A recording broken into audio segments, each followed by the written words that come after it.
Ray, have you ever heard a story that just gave you the willies? Oh, yeah. I mean, I can think of more than a few stories that we've covered that made me shudder. Well, let me ask you another question. Have you ever wondered where the expression, "it gave me the willies," came from? I guess I haven't. Well, the way I heard it, the expression came from a family in New Hampshire who once lived in this house, right here on Route 302 in Crawford Notch, in the middle of the White Mountains. And their story may just make you shudder.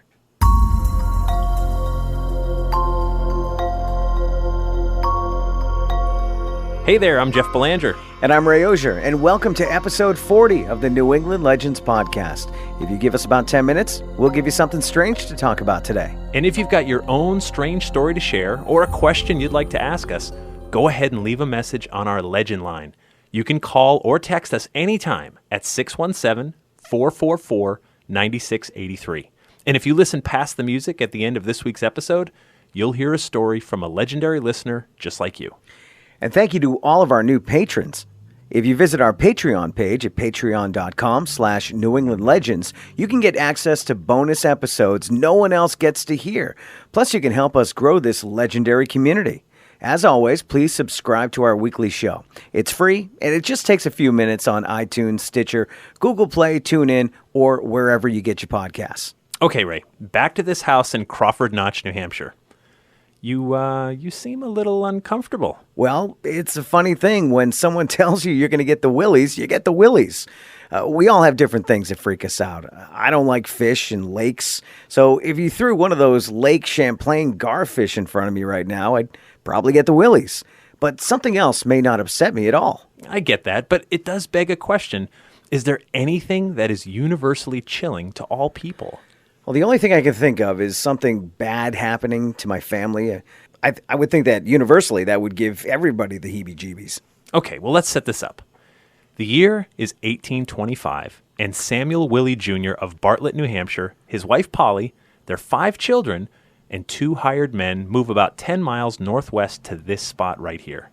Back then, this building was just a small cabin called the Old Notch House. It was built in 1793, but purchased in 1823 by Ethan Crawford. The name Crawford may sound familiar to you because Crawford was an early White Mountain guide. He bought this house to serve as an inn for some of his guests who wanted to explore the mountains with him. Eventually, this area became known as Crawford Notch. After just a couple years, Crawford decided he'd rather be in the mountain business than the innkeeping business, so he sold the house to Samuel Willey Jr.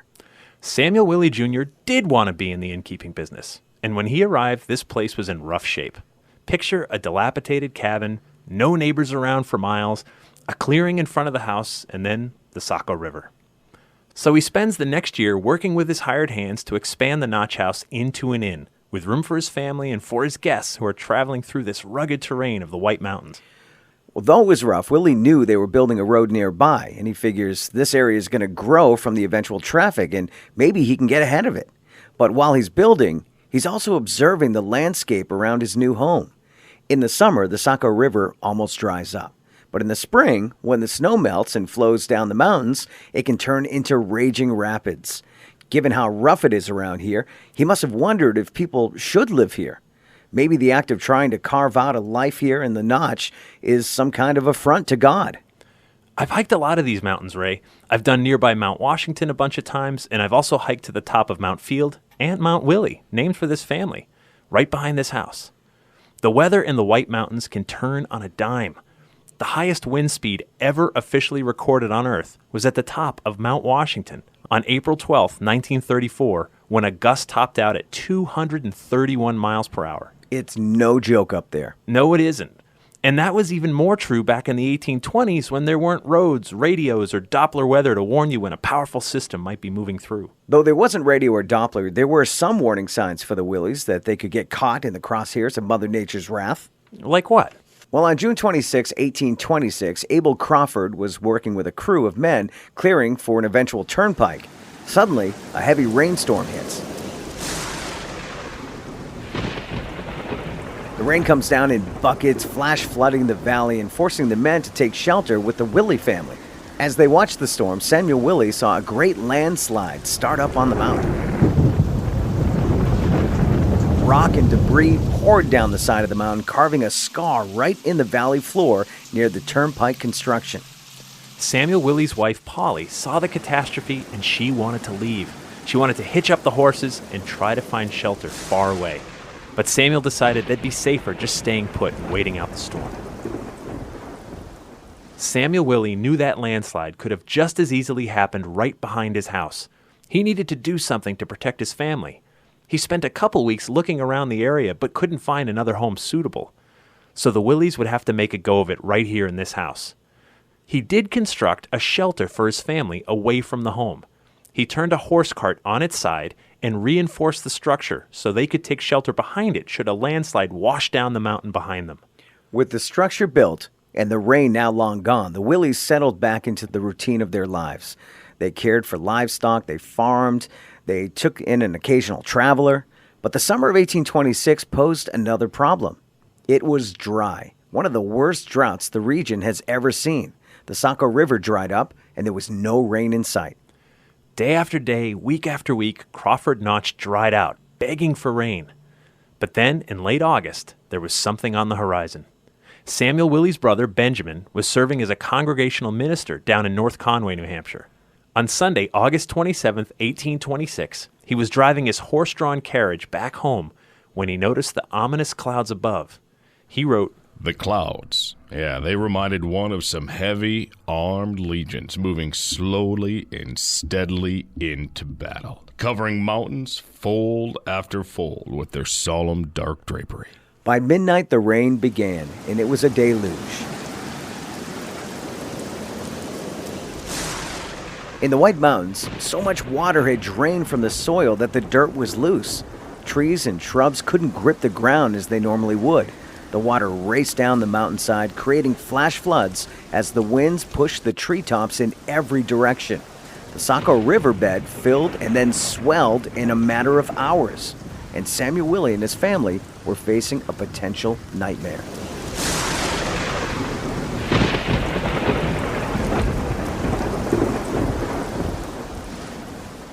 By Tuesday, the storm had passed through. Local diaries noted how much damage there was in the valley from uprooted trees and floodwaters and boulders that had been tossed around like marbles.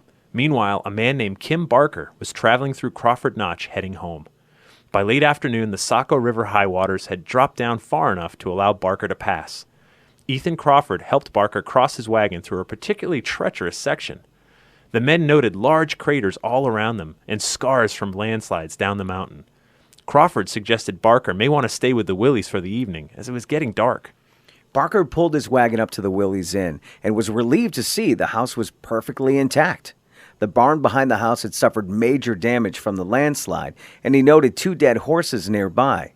From inside the house, the Willeys' dog let out a mournful bark. Slowly, Barker approached the house and stepped inside to find the dog cowering. There was no damage to the house, though it looked like someone had left in a hurry. The beds were unmade, and the family Bible lay open on the kitchen table. Barker turned to go back outside and look for the Willeys. Barker noticed that the landslide had washed down the mountain behind the house, though through some divine providence, it split just behind the home and formed 2 rivers of debris on either side. Next, Barker found 2 cows, still alive, but pinned beneath some fallen trees. With light fading, he knew searching any longer would be futile. The next day, Wednesday, Barker sent word that the Willey family was missing. By Thursday, search parties came from all over the region to try to find them. As searchers combed through debris near the house, they made a gruesome discovery: the mangled bodies of Samuel and Polly Willey, along with the body of their youngest child and the body of one of their hired hands, David Allen. They were crushed within the mess of their makeshift horse cart shelter. A few days later, the body of the Willeys' eldest child, 12-year-old Eliza Ann, was discovered drowned in the river. The body of the other hired hand, David Nickerson, was found as well. But the bodies of the other 3 children were never seen again. The search party could clearly see how the landslide spared the house by going around it on both sides. Had the family remained in their home, they would have been unharmed. And inside the house, that Bible still lay open to the last page the Willeys had read. Samuel's reverend brother found it open to Psalm 18. "In my distress I called to the Lord. I cried to my God for help. From his temple he heard my voice. My cry came before him into his ears. The earth trembled and quaked, and the foundations of the mountains shook. They trembled because he was angry.